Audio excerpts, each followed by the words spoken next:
안녕하십니까. 강지연입니다. 코로나19 확진자가 수도권을 넘어서 비수도권에서까지 발생하면서 전국으로 확대되고 있습니다. 한숨 돌릴 틈도 없이 확진자가 계속해서 나오고 있는데요. 방역당국은 이 지역적 확산이 계속되고 있기 때문에 자칫 유행이 커질 위험성이 있다고 경고하고 나섰습니다. 이 감염의 확산을 끊어내는 것이 무엇보다 중요한 시점이 되겠는데요. 방역 수칙과 개인 위생에 더욱 신경 써주시길 바라겠습니다. 시민의 방송 TBS는 월요일부터 일요일까지 매일 아침 9시부터 9시 50분 TV와 유튜브를 통해 코로나19 특집 생방송을 보내드리고 있습니다. 질병관리본부에 따르면 어제 0시 기준으로 국내 코로나19 누적 확진자는 총 12,850명으로 집계됐습니다. 자, 오늘도 서울 상황실에 나가 있는 기자 연결해서 지난밤 주요 내용과 현재까지 소식부터 확인합니다. 공혜림 기자. 네, 서울시 재난안전대책본부에 나와 있습니다. 네, 국내 코로나19 확진 현황부터 정리해 볼까요? 네, 코로나19가 수도권에 이어 광주와 대전에서 확산하면서 하루 신규 확진자 수가 다시 50명대로 올라섰습니다. 중앙방역대책본부는 어제 0시 기준 국내 코로나19 확진자가 전날보다 51명 늘어난 12,850명이라고 밝혔습니다. 새로 확진된 51명의 감염 경로를 보면 지역 발생 36명, 해외 유입 15명입니다. 지역 발생 36명 가운데 20명은 서울과 경기에서 발생했습니다. 이는 서울 관악구 왕성교회 등 교회 내 집단 감염의 여파로 풀이됩니다. 그 밖에 광주에서 12명, 대전에서 3명이 새로 확진됐고 대구에서도 1명의 확진자가 나왔습니다. 광주에서는 사찰과 병원, 복지시설을 중심으로 확진자가 발생했는데 상당수는 감염 경로를 알 수 없는 이른바 깜깜이 환자인 것으로 알려졌습니다. 또한 대전 천동초등학교에서는 교내에서 학생 간 접촉으로 전파된 것으로 추정되는 첫 감염 사례가 나왔습니다. 이런 가운데 해외에서 유입된 신규 확진자 15명 가운데 5명은 검역 과정에서 나머지 10명은 자가격리 중 확진된 것으로 보입니다. 사망자는 추가로 발생하지 않아 282명을 유지했고 격리에서 해제된 환자는 76명 늘어 총 11,613명으로 집계됐습니다. 중대본은 수도권이 아닌 지역에서 산발적으로 이어지는 코로나19 확산세를 우려하며 유행이 커질 위험이 있다고 밝혔습니다. 네, 어제도 이 지역 발생 신규 확진자 중에 절반 이상이 수도권에서 발생을 했고 또 다른 지역으로까지 계속해서 확대가 되고 있는 상황인데요. 이 중에서도 서울 상황 좀 더 자세하게 살펴보시죠. 네, 서울의 코로나19 확산세도 교회 등 집단 감염을 중심으로 이어지고 있습니다. 서울시는 어제 0시 기준 코로나19 확진자가 전날보다 9명 추가된 1,321명이라고 밝혔습니다. 신규 확진자 9명을 감염 경로별로 보면 관악구 왕성교회와 대전의 꿈꾸는 교회 관련 각 1명, 강남구 역삼동 소모임 2명, 기타 2명, 경로 확인 중인 환자 3명입니다. 이에 따라 왕성교회와 관련된 확진자 전체 32명 중 서울 거주는 25명으로 확인됐습니다. 역삼동 소모임 관련 확진자는 모두 16명이며 이 가운데 서울 거주는 12명으로 집계됐습니다. 이러한 공식 발표 이후 어제 오후 6시 기준 서울의 코로나19 확진자가 최소 12명 증가해 1,333명 이상인 것으로 파악됐습니다. 신규 확진자에 대한 상세한 정보는 아직 공개되지 않았지만 관악구에서는 일가족 4명이 확진 판정을 받은 것으로 확인됐습니다. 동작구에 있는 문창초등학교 6학년 학생 1명도 확진됐습니다. 동작구는 학교 운동장에 선별 진료소를 마련해 학생과 교직원 등 180여 명을 검사 중이라고 밝혔습니다. 이 학교는 전 학년의 등교를 중단하고 원격 수업으로 전환했습니다. 등교 재개 여부는 검사 결과를 확인한 뒤 결정하겠다는 방침입니다. 네, 이렇게 서울에서도 코로나19의 확산세가 지속되는 가운데 폐업하는 식당도 많아졌다고요. 서울시 자료를 보면 올해 1월부터 6월 말까지 강남과 종로, 중구에서 식품위생업소 4,219곳이 문을 닫았습니다. 지난해 같은 기간 폐업한 업소의 수와 비교하면 19.8% 증가했습니다. 이러한 증가율만 보면 지난해보다 올해 2배 이상 뛰었습니다. 건물 공실률도 높아졌습니다. 한국감정원에 따르면 올해 1분기 강남의 중대형 상가 공실률이 9.93%로 2013년 관련 조사가 시작된 이후 가장 높았습니다. 과거 식당이 문을 닫더라도 새 음식점이 바로 들어섰지만 현재는 그러지 못하고 상가가 빈 상태로 남아있는 것입니다.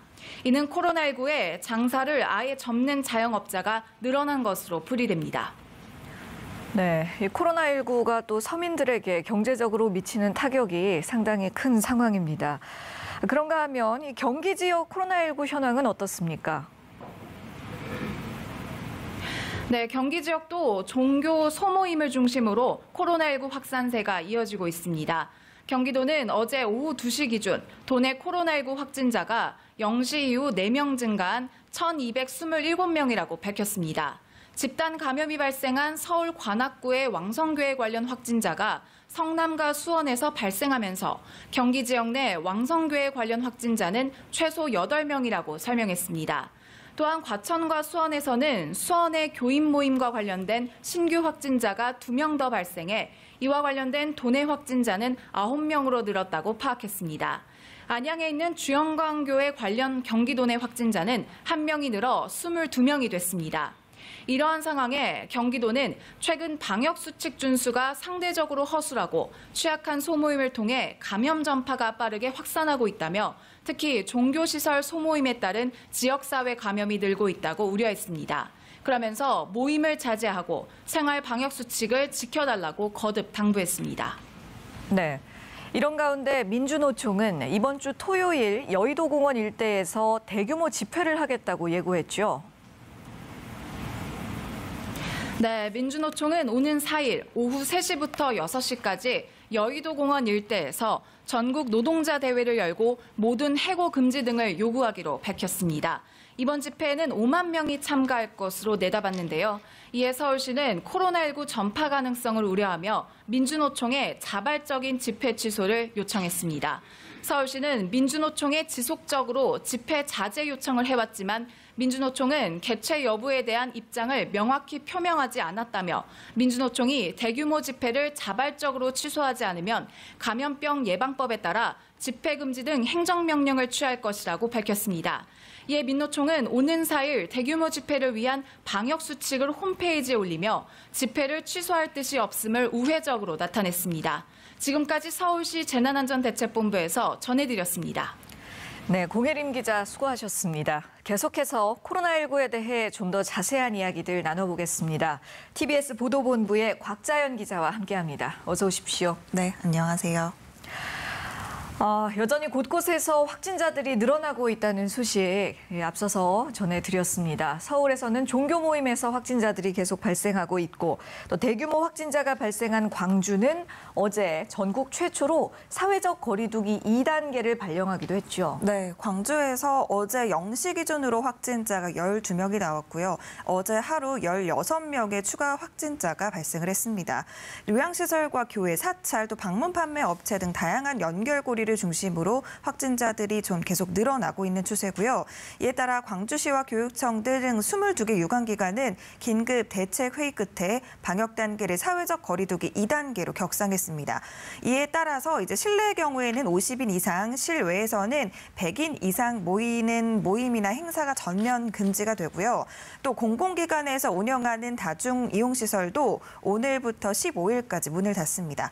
또 클럽과 유흥주점, PC방이나 대형 학원 등 정부가 지정한 13개 고위험 시설에서도 같은 기간 동안 집합 제한 행정 조치 명령이 내려진 상황입니다. 네, 고위험 시설에 대한 어떤 그 제한적인 조치를 강화한 것인데요. 그런데 더 우려스러운 것은 이러한 고위험 시설로 지정된 곳들뿐 아니라 학교 안에서도 확진자가 발생하고 있다는 점입니다. 아직 감염 경로를 확인해봐야겠습니다만 대전에서는 처음으로 학교 내부에서 감염이 의심되는 사례가 나오지 않았습니까? 네, 앞서도 들으셨듯이 대전 천동초등학교 5학년 학생 1명이 양성 판정을 받았고요.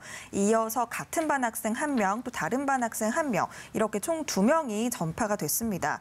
방역당국은 추가로 확진된 학생들이 차 감염이 됐는지 학교에서 아니면 학교 밖이나 체육관, 집에서 감염이 됐는지 감염 경로를 아직까지 조사를 하고 있는 중이긴 한데요. 네. 만약에 이 학교에서 감염이 됐다고 밝혀지면 처음으로 교내 전파가 이루어진 셈입니다. 아직까지 이 외에는 추가 확진자는 나오지 않은 상황이고 서울에서는 동작구에 있는 문창초등학교 6학년 학생이 코로나 양성 판정을 받으면서 학생과 교직원 등 180여 명이 지금 검사를 받고 있습니다. 네, 이렇게 등교 개학이 시작됐을 때부터 계속 우려가 됐었던 학교 내부에서의 감염이 나타났고 또 학생들이 감염되는 사례가 계속해서 발생을 하고 있는데요.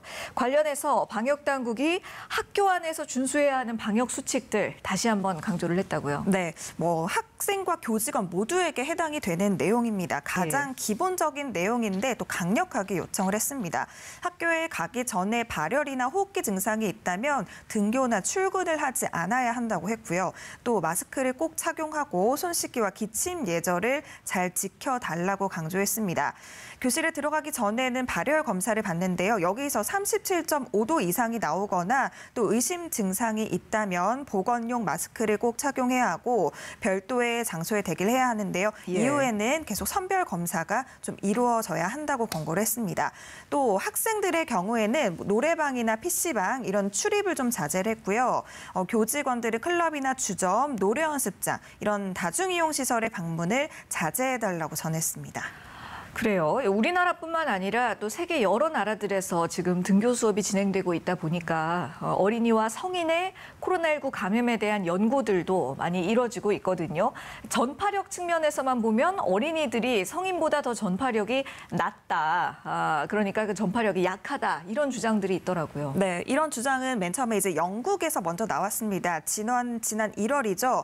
코로나19에 감염됐던 영국의 9세 아동 사례를 보면 이 아동이 접촉했던 72명 모두가 양성 판정을 받지 않고 음성 판정을 받았다. 이렇게 밝혔는데요. 이 때문에 영국에서는 어린이가 성인에게 코로나19를 전파하지 않는다. 이런 주장이 좀 나왔고요. 네. 네덜란드에서도 좀 비슷한 주장이 나왔습니다. 네덜란드 국립의료원은 감염자가 발생했던 50여 가정을 좀 조사를 해봤는데 여기에서 이제 어린이가 먼저 감염된 뒤에 가족에게 전파한 사례가 없었다고 전했습니다. 그렇군요.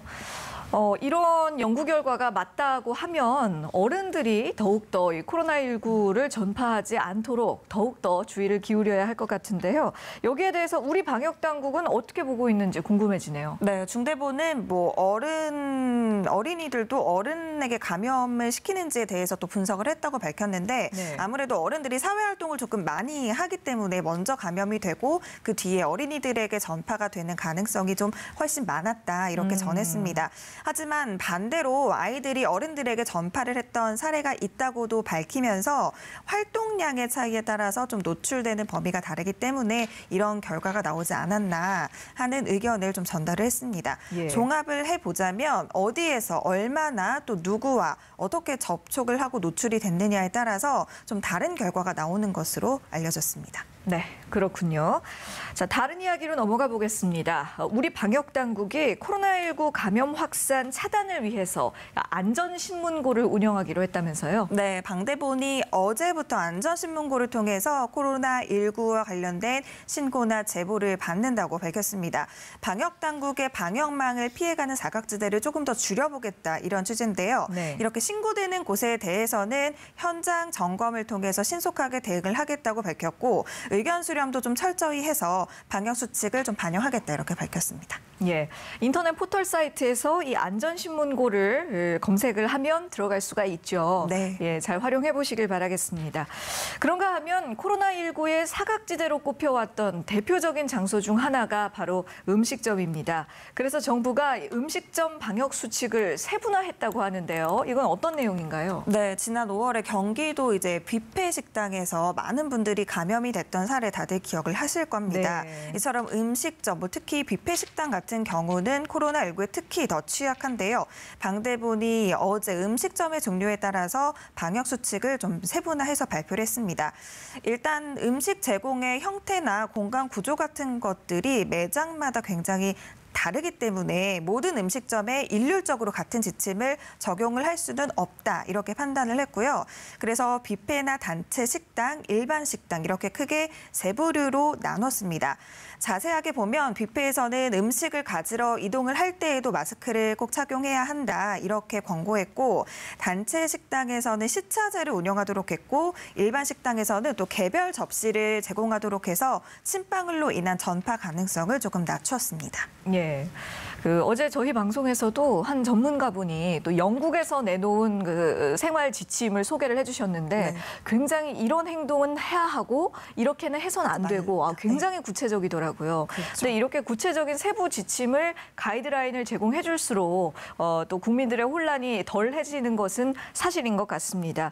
우리나라도 이후에도 자체적으로 또 각 상황에 맞게 코로나19에 잘 대응해 나가야겠죠. 네, 이건 뭐 모든 음식점에서 지켜야 하는 지침이기 때문에 기본적으로는 다 일단은 지켜야 하는 것 중에 하나다 이렇게 기억을 해주시면 되겠고요. 네. 이 외에도 또 스스로 취약점을 보완할 수 있도록 자가점검표를 만들어서 음식점이 방역 관리의 주체가 될 수 있도록 했습니다. 네. 그런데 또 요즘은 밖에서의 그 바이러스 감염을 피하기 위해서 식료품을 집으로 배달시켜 먹는 경우도 많잖아요. 그런데 또 여기서 걱정이 되는 부분이 이 식료품을 제조하는 작업장은 안전한지 또 배송 중에는 괜찮은 건지 이런 걱정이 되거든요. 네, 그래서 각종 식자재나 식품을 배송할 때에도 지켜야 하는 방역 수칙이 마련이 됐습니다. 식품의약품안전처는 식품업계 종사자들이 지켜야 할 대응 지침을 배포했습니다. 여기에는 식품을 다루는 작업장에서 작업자들이 서로 마주보지 않고 엇갈려서 작업을 해야 한다. 이런 지침이 좀 담겨 있고요. 또 식품을 배송할 때에도 차 안에 운전대 같이 손이 좀 자주 닿는 곳을 소독하고 또 고객과 거리를 유지해야 한다. 이런 방역 수칙들을 좀 마련해서 지킬 수 있도록 했습니다. 예. 이런 지침은 뭐 국제기구의 권고 또 국내 방역 수칙을 고려해서 이제 마련이 된 것으로 알려졌습니다. 네. 한편 어제부터는 이 고위험 시설에 대한 전자출입 명부가 본격적으로 의무 도입됐습니다. 지금까지 그 시범 운영 기간과 계도 기간을 거쳐서 이제는 노래 연습장, 또 유흥주점 등등 8개 업종에 본격적으로 도입이 된 건데요. 지금까지 활용이 좀 잘 됐는지 어떤가요? 네, 지금까지 역학조사에서 이 전자출입 명부가 활용된 건 총 4건이고요. 네. 중대본은 이를 통해서 총 256명의 접촉자를 신속하게 찾아냈다고 밝혔습니다. 계속해서 국민들의 협조를 더 당부를 했고요. 예. 고위험 시설로 추가 지정된 곳이 있습니다. 방문 판매 업체나 뷔페, 대형 학원 등 4개 시설에 대해서는 이번 달 14일까지 계도 기간을 거치고요. 이후에 전자출입 명부가 의무 도입됩니다. 네. 자, 이번에는 재난지원금 이야기도 잠깐 해보겠습니다. 지난 5월 11일부터 신청이 가능했었죠. 그런데 이 재난지원금 덕분에 소비가 그래도 조금 살아났다. 이런 평가도 있거든요. 어떤가요? 네, 신용카드랑 이제 체크카드 충전 형태로 지급된 긴급 재난지원금이 지급된 지 한 달여 만에 한 80% 이상 사용이 된 걸로 알려졌습니다. 주로 네. 장복이나 외식에 많이 쓴 걸로 나타났는데요. 어제 행정안전부는 신용카드와 체크카드를 통해 사용한 금액이 지난달 14일을 기준으로 7조 9,275억 원이라고 밝혔습니다. 네. 업종별로는 마트와 식료품점에서 2조 191억 원, 또 병원이나 약국에서 8,442억 원, 차 주유를 하는데 4,427억 원, 옷 같은 의류를 구입하는데 3,888억 원 등을 좀 사용하는 것으로 알려졌습니다. 알겠습니다. 계속해서 해외 소식 한번 살펴봅니다. 전 세계적으로 이제 코로나19 확진자 수가 1,000만 명이 넘어섰고요. 계속해서 확진자와 사망자가 증가하고 있는 상황이에요. 네, 실시간 통계 사이트 월드오미터에서 보면 오늘 새벽 6시 기준으로 전 세계 확진자가 1,072만 559명으로 집계가 됐습니다. 확진자 수 1위는 여전히 미국이고요. 2위는 네. 브라질, 3위는 러시아 순입니다. 미국의 경우에는 지금도 하루 4만 명 정도의 신규 확진자가 나오고 있는 상황인데요. 여기에 더해서 미국 국립보건원 산하에 있는 국립알레르기 전염병 연구소 파우치 소장은 최악의 경우 미국에서 하루에 확진자가 10만 명까지 나올 수 있다고 좀 경고를 우려하고 있습니다. 네. 이런 상황이기 때문에 뉴욕시에서는 당초 6일로 예정됐던 식당 실내 영업을 좀 연기를 했고요. 누적 확진자 수 2위를 기록하고 있는 브라질은 현지 시간으로 1일 외국인 입국 규제 조치를 또 다시 한번 연장했습니다. 네네. 국적과 관계없이 모든 외국인의 입국을 30일 더 규제하고요. 항공편뿐만 아니라 육상과 해상을 통해서도 입국을 할 수가 없는 상황입니다. 네. 또 러시아도 현지 시각으로 1일 기준으로 엿새 연속 하루 6천 명대 확진자 수를 계속 기록하고 있는 상황입니다. 네, 잘 알겠습니다. TBS 보도본부 곽자연 기자와 이야기 나눴습니다. 수고하셨습니다. 감사합니다. 지금 여러분께서는 코로나19 특집 생방송 TBS와 함께하고 계십니다. 네, 이번에는 코로나19에 대한 더 자세한 내용과 이슈들 전문가와 함께 짚어보는 시간입니다. 먼저 백순영 가톨릭대 의대 미생물학교실 교수 모셨습니다. 안녕하십니까? 안녕하세요. 그리고 TBS 강양구 과학전문기자도 함께해 주십니다. 어서 오세요. 네, 안녕하십니까? 수도권을 넘어서 이제 비수도권에서도 감염이 확산되고 있습니다. 방역 당국에서는 이 유행이 확대될 위험성이 지속되고 있다라고 표현을 했는데요. 현재 상황 어떻게 보고 계십니까? 지금 대규모 집단 발생은 없는데요. 하루 40명, 50명 수준이 계속 유지가 되고 있고 네. 또 지금 수도권뿐만 아니라 대전, 호남에서까지 아주 산발적인 또 소규모이긴 하지만 자주 발생하는 이런 것들이 점점 빨라지고 있고 네. 또 감염원이 불명한 경우가 11.5%까지 올라가 있고 이것이 꺾어지질 않고 있거든요. 네. 이런 부분이 좀 문제가 될 수가 있고요. 특히 광주 같은 경우는 지난 5일 동안 38명이 정확하게는 환자 발생이 일어났는데 이게 감염을 알 수가 없고 이 또 환자들의 동선이라든지 나오는 것이 무슨 다단계 판매라든지 요양원이라든지 아주 환자들의 나이가 많은 이런 쪽에서 신규 환자들이 계속 나오고 있고 또 이 확산 속도가 만만치 않은 속도로 가고 있어서 굉장히 우려가 되고요. 네. 또 특히 지금 대전 지방 같은 경우에서는 학교 내에서의 교내 발생이 의심되는 사례가 한 건이 나와서 국내 처음으로 학교 내 발생이 아닌가 이런 생각도 들고 또 해외 입국자의 경우도 6월 초만 해도 5명 정도였던 것이 후반으로 가면은 이게 15명으로 늘어나고 있고 지금도 상당히 그 추세로 보면은 늘어나는 추세이기 때문에 상당히 우려가 되는 부분들이 있습니다. 예, 그렇습니다. 지금 교수님께서도 언급을 해주셨듯이 특히 광주 상황이 심상치 않은데요. 그래서 이 광주는 처음으로 사회적 거리두기 2단계를 발령했습니다. 광주에서 이렇게 집단 감염 확산 속도가 빠른 이유는 뭐라고 봐야 할까요? 한마디로 요약하면 방심이라고 말을 할 수 방심. 있겠습니다. 왜냐하면 광주 같은 경우에는 사실상 그 코로나19가 계속해서 유행하는 기간 동안에도 청정 지역이라고 부를 정도로 확진자가 거의 나오지 않는 곳이었습니다. 맞아요. 예, 그렇기 때문에 생활 속 거리두기로 전환 이후에 사실상 수도권 이외 지역은 방역이 굉장히 느슨해진 상태였거든요. 그러니까 지방자치단체에서는 방역을 한다고 하더라도 그 정도가 수도권과 비교할 수 없을 정도로 약했고요. 그리고 시민들 같은 경우에는 우리 지역에서 바이러스가 유행하겠어라고 하는 생각을 가지신 경우가 많았습니다. 예. 그런데 이제 막상 최초에 이제 전파를 할 수 있는 감염원이 들어오면은 이제 그런 상태를 파고들면서 여기저기 이제 확산이 시작된 것이죠. 그래서 광주 같은 경우에는 일단 식사를 통해서도 전파가 된 사례가 있고요. 가족을 통해서도 전파가 된 사례가 있고 그리고 사찰을 통해서 전파된 집단 감염 사례가 처음으로 나왔었고 또 한방병원을 통해서도 전파가 된 가능성이 있고 거기에다가 이제 오피스텔을 중심으로 이루어지는 다단계 판매나 도박장 등으로 의심되는 곳에서도 집단 감염이 나오고 있거든요. 그러니까 사실 이런 곳들이 나중에 복귀해 보면은 다 집단 감염의 가능성이 있는 곳들이에요. 네네. 예, 그런데 우리 지역에서는 바이러스 확산이 수도권과 비교했을 때 굉장히 걱정할 만한 수준이 아니라고 생각했기 때문에 선제적으로 방역 조치를 하거나 혹은 일반 시민들이 걱정을 거의 안 했었던 거죠. 이제 그 결과가 바로 지금 광주에서 굉장히 빠른 속도로 퍼지고 있는 바이러스 확산이라고 생각합니다. 예. 실제로 WHO에서도 이런 표현을 했다고 하잖아요. 이 코로나19 바이러스는 인간의 방심을 좀먹어 들어가면서 몸집을 키우고 있다라는 표현을 했다고 하는데 그렇습니다. 정말 방역을 약화시키는 것은 바로 우리의 방심이 아닐지 다시 한번 경각심을 가져야겠습니다.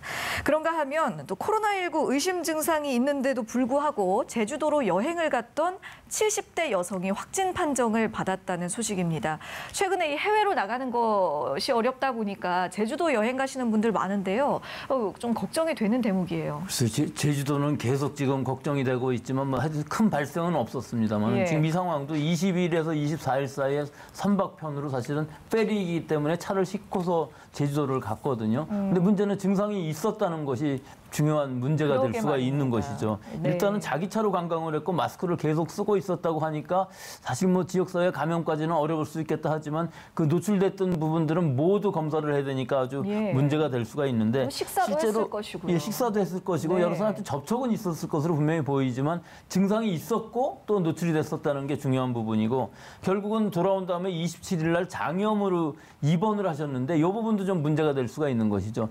입원을 하는 것보다는 사실은 진단 검사를 받는 게 맞는 것인데 입원을 하셨고 29일 날 폐렴 증상이 나타난 다음에 사실 30일 날 확진이 됐어요. 근데 동행했던 사람들 전부 확진이 돼서 4명이 동행했었는데 전부 감염이 되었고요. 예. 지금 이 케이스를 봤을 때 우리 국민들의 행동 지침이라는 것은 일단 증상이 있으면 어디 밖에 나간다든가 혹은 출근한다든가 하지 말고 뭐 여행은 특히 안 해야 되겠죠. 자가격리 수준에서 있으면서 증상이 잘 나아지지 않으면 일단 진단검사부터 받는 것이 우선일 것으로 보이고요. 네. 결국은 병원이 아닌 선별진단소로 가는 것이 먼저다. 또 자기가 확진자하고 동선이 겹친다고 의심이 들면은 증상과 상관없이 일단 받아보는 것도 지금은 맞는 것일 것인 것이 이와 같은 상황이 지금 굉장히 악화되는 상황이기 때문에 증상의 유무와 상관없이 선제적으로 좀 진단검사를 받아야 될 이런 시기인 것으로 보입니다. 네, 잘 알겠습니다. 이 조금 전에 잠시 언급했던 광주 사례로 다시 돌아가 보겠는데요. 광주의 한 오피스텔에서 확진자가 대거 발생했습니다. 조금 전에 강 기자님께서도 얘기를 해주셨듯이 다단계 업체로 추정이 되고 있고 또 이곳이 밤에는 도박장으로 사용되고 있다는 신고도 접수가 됐습니다. 이런 상황이다 보니까 이 사례 역시도 역학조사에 어려움이 많지 않을까 싶은데요. 네, 그렇습니다. 역학조사에 어려움이 있을 것으로 보입니다. 이게 왜냐하면 그러니까 오피스텔 자체가 뭐 감염에 그렇게 취약한 지역이라고는 할 수 없습니다. 네. 왜냐하면 오피스텔이 취약하다면 아파트 전체가 취약하다고 봐야 되는 것일 테니까요. 그렇죠. 네, 그런데 문제는 뭐냐면 수도권의 사례에서도 확인할 수 있듯이 오피스텔이 허가를 받지 않은 방문 판매 업체 혹은 다단계 업체의 판매장으로 이용되어 온 사례들이 여러 있었고요. 그리고 또 광주 같은 경우에는 그곳이 밤에는 도박장으로도 사용되었다라는 것이잖아요. 네. 그러니까 이 코로나19 사태가 이렇게 쭉 진행이 되면서 우리들이 여러 가지 상황들을 볼 수 있는데 우리 사회에서 가장 눈을 돌리지 않았던 곳들 그리고 음습한 곳들, 예. 취약한 곳들이 이 바이러스를 통해서 드러나고 바이러스가 굉장히 그런 곳들을 정말 의식이 있는 것처럼 찾아가지고 공격을 하는구나라는 사회적 것들을 음지를. 네, 사회적 음지를 확인할 수 있는데 이 사례도 만약에 진짜 이게 다단계 업장이고 그리고 또 도박장으로 사용되었다는 사실이 확정이 된다면은 그런 사례라고 볼 수 있겠고요. 그리고 실제로 뭐 다단계 업체에서 근무하시는 분들이나 거기를 방문하셨던 분들 그리고 저녁에 도박장을 이용하셨던 분들이 자진해서 신고할 가능성은 굉장히 낮잖아요. 그럼요. 예, 그렇기 때문에 그분들이 또 바이러스를 가지고 지역사회에 전파할 가능성이 있어서 제가 공고를 드리자면은 광주시 같은 경우에는 일체의 책임을 묻지 않을 테니까 어쨌든 뭐 이태원 집단 감염 이후에 서울시가 했었던 것처럼 일단 검사부터 좀 받아보시라고 호소를 하는 게 필요해 보입니다. 예, 익명성을 보장을 해주면서라도 네. 자발적인 그 검사 참여를 유도를 해야 하겠군요. 자, 한편 또 교내 감염이 의심되는 사례도 나왔습니다. 이렇게 되면 등교 개학 시작할 때부터 가장 우려하던 일이 발생한 것 아닌지요.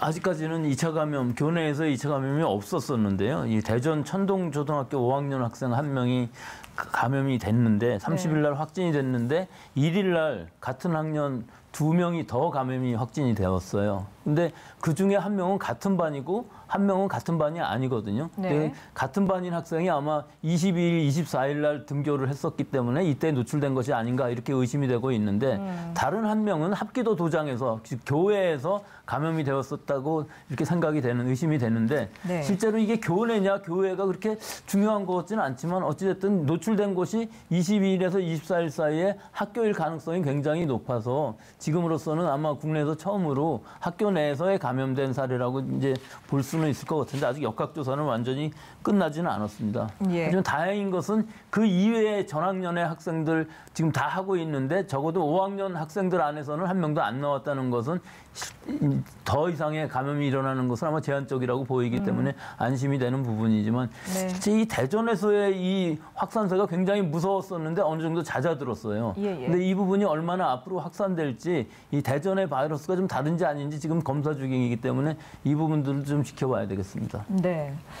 어쨌든 그 우려했던 학교 내에서의 감염 사례도 이제 발생을 하게 되었고, 이 코로나19 바이러스가 조금 전에 말씀드린 것과 같은 어떤 사회적 음지로 또 한편으로는 점점 우리 일상의 생활 공간으로도 깊숙이 침투를 하는 것 같아서 정말 걱정이 됩니다. 그런가 하면 그 의정부의 한 아파트에서도 집단 감염이 발생했는데요. 이 사례의 경우는 엘리베이터에서 전파됐을 가능성이 제기되고 있어요. 이럴 가능성 얼마나 될까요? 어떻게 보시는지요? 네, 이제 상당히 가능성은 있습니다. 그러니까 그게 이런 식으로 생각을 하시는 게 맞을 것 같습니다. 그러니까 일상생활에서는 그러니까 바이러스의 밀도가 지역사회에서 굉장히 낮을 때는 사실 아파트 같은 동에 확진 환자가 한 명 있다고 해서 막 그게 감염이 되는 사례는 없습니다. 네. 그런데 예를 들어서 이렇게 수도권의 지역사회 바이러스 밀도 자체가 굉장히 높은 상황에서는 쉽사리 집단 감염이 나오지 않은 곳에서도 집단 감염이 나올 수가 있거든요. 이 의정부의 아파트의 집단 감염 사례가 이제 그런 사례라고 생각을 할 수가 있겠는데요. 예. 일단 이론적으로만 놓고 보면은 엘리베이터를 통해서 충분히 이 전파가 될 수가 있습니다. 왜냐하면 증상이 심각하신 분이 마스크 착용이라던가 혹은 손 위생 같은 것을 신경을 쓰지 않고 엘리베이터를 탑승을 한 다음에 엘리베이터 곳곳에 바이러스에 감염된 분비물을 묻혀 놓았다면 네. 그 엘리베이터를 이용한 다른 분들을 통해서 바이러스가 전파될 가능성이 충분히 있고 그분들이 이제 집으로 돌아가서 가족들에게 전파를 시키면은 네. 그게 이제 집단 감염의 한 고리가 이제 완성이 되는 것이거든요. 네네. 그러니까 이런 사례를 우리가 배제할 수가 없기 때문에 그 사회적 거리두기를 일상생활에서 굉장히 실천을 해달라. 그리고 또 개인 위생을 실천을 해달라라고 방역 당국이 계속해서 목소리를 높였던 것입니다. 예, 맞습니다.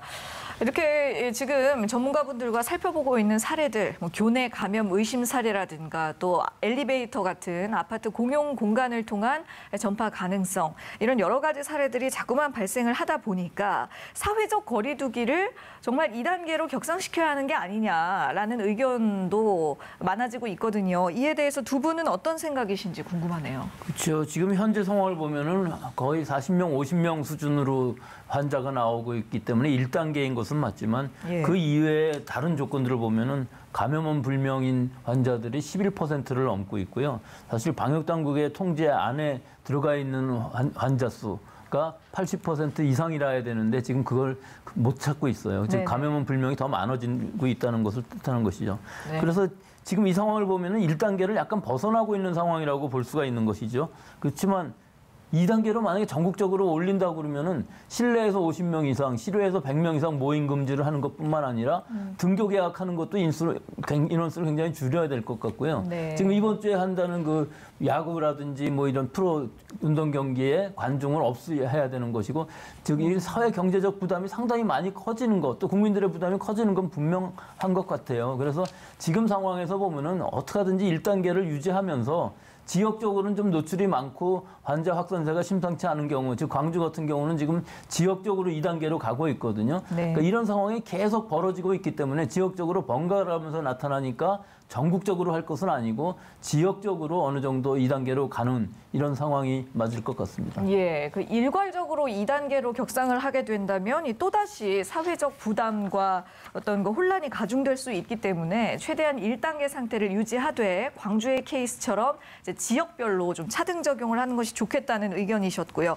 기자님은 어떻게 보시는지요? 네, 저도 비슷한 의견입니다. 왜냐하면은 사실은 이제 전국의 상황들이 다 곳곳마다 다른데 똑같이 1단계에서 2단계로 격상하는 것은 사실은 지역 주민들의 입장에서도 받아들이기 어려운 부분이 있을 것이라고 생각을 합니다. 그렇기 네. 때문에 지금 우려가 되는 곳이 이제 수도권이랑 그리고 이제 광주가 굉장히 우려되는 상황이고요. 그리고 대전도 우려되는 상황이긴 한데 아까 백 교수님께서 말씀하셨던 것처럼 조금 이렇게 잡혀가는 추세고요. 그래서 앞으로 2, 3일 정도의 추이를 본 다음에 광주와 같은 2단계로 올리는 조치를 취할지 아니면 1단계를 그대로 유지할지를 정해야 되는데 솔직히 말씀을 드리면은 지금 방역 당국이 2단계로 올리지 못할 거라고 생각을 합니다.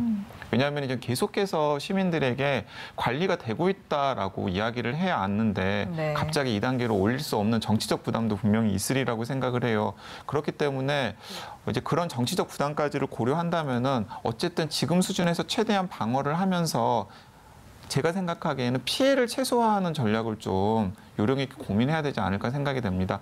사실은 경증 환자들이 많이 나오면 그 자체는 관리가 가능해요. 네네. 예, 그런데 이제 65세 이상의 고령 환자를 중심으로 한 중증 환자들이 나오기 시작하면은 그게 지역사회 의료에 굉장한 부담을 주기 때문에 나중에는 이제 그 이후에 굉장히 심각한 사태들이 벌어질 것이 있거든요. 네네. 그래서 제가 생각하기에는 수도권이나 대전이나 광주 같은 곳은 사회적 거리두기를 2단계로 올리는 강력한 조치를 실시하는 게 정치적으로 부담이 된다면 좀 선제적으로 지역의 고위험 시설들, 특히 많은 희생자들이 나올 수 있는 노인 요양보호시설 같은 곳들을 조금 과하다 싶을 정도로 보호하는 게 지금으로서는 가장 현명한 대책이 아닐까라는 생각이 듭니다. 예.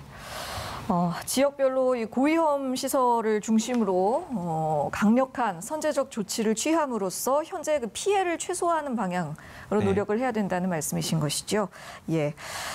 이번에는요, 렘데시비르 치료제 관련된 질문을 잠깐 좀 드리겠습니다. 어제부터 이 코로나19 치료제로 알려진 렘데시비르를 무상으로 공급한다고 하는 발표가 있었는데요. 어떤 분들에게 얼마나 투여하게 되는 겁니까?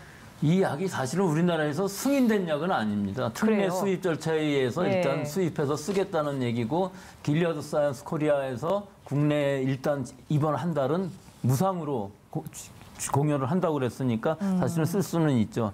이 약 자체는 원래 초기부터 굉장히 잘 들을 수 있는 약이라고 생각을 했었어요. 근데 생각보다는 좀 그 치료 효과가 탐탁지는 않아서 결국은 치료 효과가 중증 환자에 있어서 15일 정도 걸리던 것을 11일 정도로 줄일 수 있다. 이게 약 31% 정도 되는 건데 네. 이 정도의 치료 기간을 단축함으로 해서 병상 확보뿐만 아니라 여러 가지 치료비 같은 것들도 아낄 수 있는 상황이 되겠죠. 하지만 모든 사람한테 쓸 수 있는 건 아니고요. 예. 산소호흡기를 달고 있는 중증 환자들한테 사용을 하는데 적어도 증상이 나타난 다음에 10일 이후에 사용을 하게 되면 즉 너무나 중증이 된 이후에는 이 약의 효과가 별로 없다는 것이죠. 네네. 그래서 지금은 무상으로 우리가 쓸 수가 있기는 하지만 사실은 이게 미국에서의 가격이 보험이 있는 사람들한테는 390불이고요. 한 바이알에. 보험이 예. 없는 사람들한테는 520불이라고 그래요. 근데 일단 치료 방침을 보면은 처음에 첫날엔 2바이알, 그다음에 하루에 1바이알씩 해갖고 5번 5일간 치료하는 것을 기준으로 하고 네. 그때 증상이 더 좋아지지 않으면은 5일을 더 하기 때문에 대략 11병 정도 최대한으로 쓸 수 있는 것이거든요. 네. 이렇게 따지면은 한 400만 원 정도가 돼요. 지금 이번 달에는 우리가 무상이지만 다음 달부터 이제 계약을 하기에 따라서는 한 400만 원 정도의 치료비를 사용할 수 있느냐. 또 10일을 사용하면 더 많아지거든요. 네. 따라서 이 약의 이 독보적인 치료제라는 그 문제들 때문에 앞으로 이 약이 우리가 계약을 해서 얼마나 값이 들을지 이거는 길리아드 사이언스에 따라 있기 때문에 아직까지는 확실치 않고 또 결국은 이 치료제라는 것은 이 치료제 이외에는 없기 때문에 전 세계적으로 사용돼야 돼서 인도 같은 데에서는 아마 회사에서 제네릭이라는 것을 허가해줘서 복제가 만들어지기 때문에 상당히 네. 싼 값으로 구매를 할 수가 있겠지만 이 회사에서 볼 때 우리나라는 지금 선진국이라고 하기 때문에 이런 혜택은 볼 수 없는 그런 상황입니다. 그렇군요. 이 렘데시비르를 이번 달까지는 그럼 무상으로 사용을 할 수가 있고 그 이후부터는 이 제조사와 뭐 어떤 내용으로 어떻게 계약이 되는지를 지켜봐야 알 수 있는 부분이겠군요. 그건 이제 미국의 환자 발생 상황하고도 상당히 연관성이 있어요. 이게 네. 일반적으로 중증에 사용하는 약이기 때문에 미국에서 많은 환자가 나오게 되면 그거를 다 공급하기 어려운 부분들이 분명히 있을 수 있거든요. 네. 그래서 제네릭을 많이 만들어주면 좋을 텐데 이건 또 비즈니스상 그렇게 못할 것 같기 때문에 네. 그 부분의 협상이 잘 됐으면 좋겠습니다. 예, 맞는 말씀입니다. 한편 수도권과 비수도권을 가리지 않고 계속 말씀드렸듯이 이 종교 활동을 통한 전파가 줄어들지 않고 있습니다. 이런 이유로 또 종교 시설에 대해서도 더 강력한 방역 조치가 필요하다는 의견들이 많은데요. 이번에 정세균 총리가 이렇게 종교 시설로부터의 집단 감염이 계속된다면 그에 대한 강력한 조치가 불가피하다 이런 발언을 하기도 했습니다. 어떤 조치들이 이루어져야 한다고 보시는지요?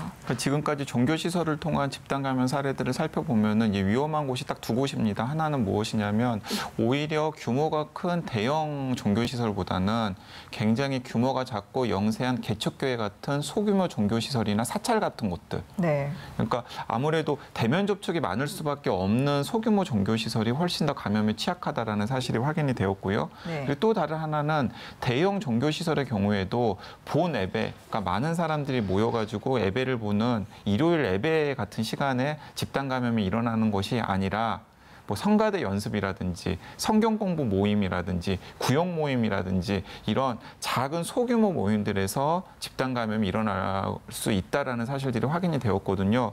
그래서 제가 생각하기에는 정 총리가 이렇게 종교시설 강력 조치가 불가피하다라는 경고까지 날렸기 때문에 방역 당국과 저는 이 종교시설을 운영하고 있는 여러 이해 당사자들이 모여가지고 약간의 그런 자율적인 지침 같은 걸 정했으면 좋겠습니다. 그러니까 모든 걸 다 금지하고 그리고 뭐 강제로 할 수도 없거나 듣지도 않을 것이잖아요. 네. 그렇기 때문에 교단 차원에서 일정 기간 동안은 본 예배만 진행을 하고 뭐 성가대 연습이라든지 성경 공부 모임이라든지 구역 모임이라든지 이런 소규모 모임은 하지 않겠다라고 네. 하고 자율 규제를 하는 것이 훨씬 더 제가 생각하기에는 효과적인 방법이라는 생각이 들고요. 그리고 이제 보건소나 지역의 지자체들 같은 경우에는 자원이 충분하지 못해가지고 자체적으로 방역을 제대로 할 수 없는 소규모 종교시설 같은 경우에는 조금 자세히 들여다보는 게 필요해 보입니다. 네. 네, 그래서 실제로 방역을 제대로 준수하는지도 한번 살펴보고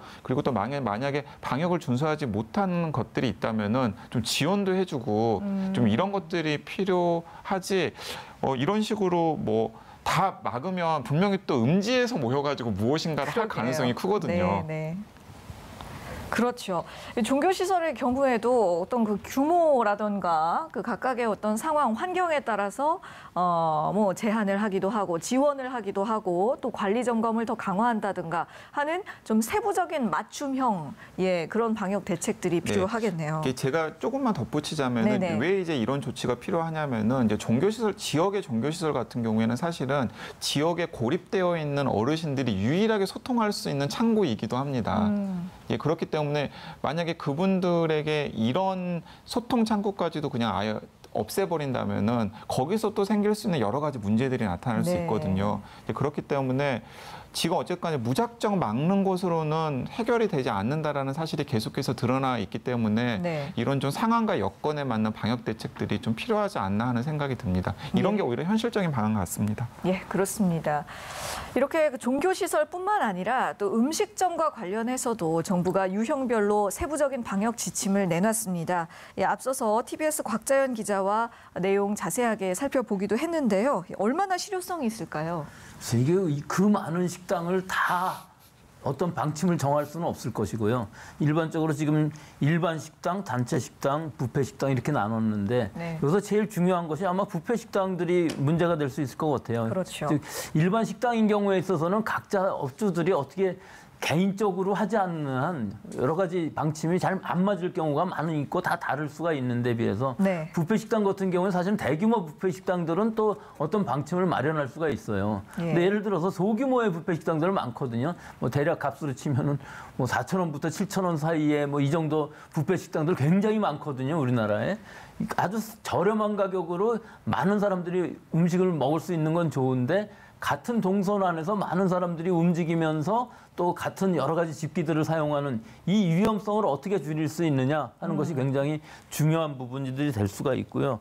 결국은 그 이외에도 여러 가지 좌석 배치라든지 뭐 여러 가지 칸막이라든지 이런 것들이 있을 수는 있는데 또 경제적으로 도움을 주지 않는 한 영세한 식당에서 이런 것들을 할 수가 없어요. 그럼요. 그리고 또 구조적으로 움직일 수 없는, 예를 들어서 뭐 불판이 달려 있다든지 뭐 환풍기가 달려 있다든지 할 경우에 움직일 수가 없기 때문에 결국은 전체적으로 봤을 땐 식당이라는 것은 이용하는 사람들도 그렇고 업주들도 그렇고 각각 자기들이 이 방역 지침에 잘 맞게끔 아주 창의적으로 잘 생각을 해서 지키는 수밖에 없고, 또 하나는 여름에 이 공조라는 것이 또 굉장히 문제가 될 수가 있기 때문에 네네. 식당 안에서 업주들이 이 공조를 어떻게 잘 막을 수 있느냐, 환기를 얼마나 잘 할 수 있느냐는 거 신경 쓰셔야 되고, 특히 또 소독을 잘 하게 되면은 이 방역이 잘 될 수가 있기 때문에 이런 모든 점들을 다 고려를 해서 각각의 그 식당에 맞게끔 방역 지침을 각자 생각하는 것이 좋을 것으로 생각합니다. 네네. 그러니까 손님도 또 주의를 해야 될 것이고, 또 업주 입장에서도 자율적으로 본인의 사업장에 맞는 그런 방역 지침들을 잘 시행을 해줘야겠군요. 예, 그래서 종교시설, 또 음식점 이와 함께 항만에 대한 방역 조치도 강화가 됐습니다. 얼마 전에 발생했던 그 러시아 선박 살해, 또 최근에 해외 유입이 늘어나고 있다는 점, 뭐 이런 것들이 영향을 줬겠죠. 네, 그렇습니다. 그리고 이제 항만 검역은 사실은 이미 이루어졌어야 될 내용입니다. 그럼요. 이제 외국에서 똑같이 들어오는데 비행기로 들어오는 것과 배로 들어오는 게 다를 리가 없잖아요. 네. 그런데 이제 비행기 공항을 통한 입국에 너무나 신경을 쓰다 보니까 항만 검역이 굉장히 소홀했었는데, 어쨌든 간에 지금은 공항 검역과 똑같이 하선자 모두 다 코로나19 진단 검사를 하고 그리고 14일간 자가 격리를 하기로 했기 때문에 항만을 통한 이 구멍이 뚫려 있었던 곳이 이제 구멍이 메워지는 효과가 있는 것으로 보입니다. 예. 알겠습니다. 자, 그런가 하면 유럽에서는 연구팀이 무증상 환자에 대한 대응과 검사의 중요성을 시사하는 연구 결과를 발표했습니다.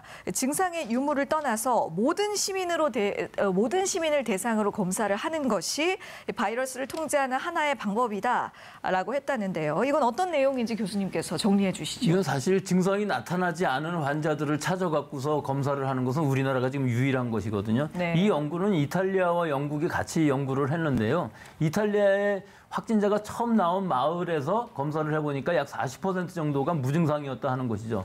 결국은 우리나라에서 지금 하고 있는 확진자가 나왔을 때 그 동선을 다 찾아가고 그 동선을 다 공개적으로 발표해주고 그러면서 찾아보면은 그 나온 사람들은 사실은 무증상이지만 바이러스를 갖고 있는 사람들이 많이 있는 것이거든요. 예. 이게 실제로 무증상 감염이 이 바이러스에 굉장히 중요한 역할을 하고 있기 때문에 네네. 이런 것들을 잘 찾아낼 수가 있어야 되는데 사실 우리 지금 상황은 확진자를 찾아가는 것뿐만 아니라 선제적으로 서울시나 경기도나 입영 장정들 하고 있는 것처럼 대규모의 선제적인 집단적인 이 검사 또 유전자 진단을 하면서 본인이 원하는 사람 다 무료로 할 수 있게끔 하는 시스템을 갖추게 네네. 되면은 무증상이면서도 숨어 있는 사람들을 찾아낼 수 있기 때문에 굉장히 중요하다고 볼 수가 있고요. 예. 또 면역 진단이라는 방법에 있어서도 대규모로 할 수가 있기 때문에 이 국민들의 이 면역 상태를 조사한다기보다는 환자를 찾아내는데도 이것들을 잘 쓸 수 있을 것이라고 봅니다. 예, 숨어 있는 무증상 환자들을 발견할 수 있다는 데에 가장 큰 의의가 있다는 말씀이셨습니다.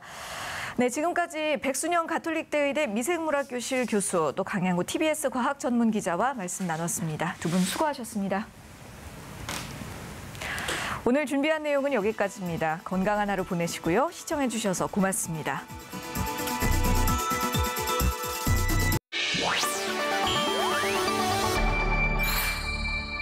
TBS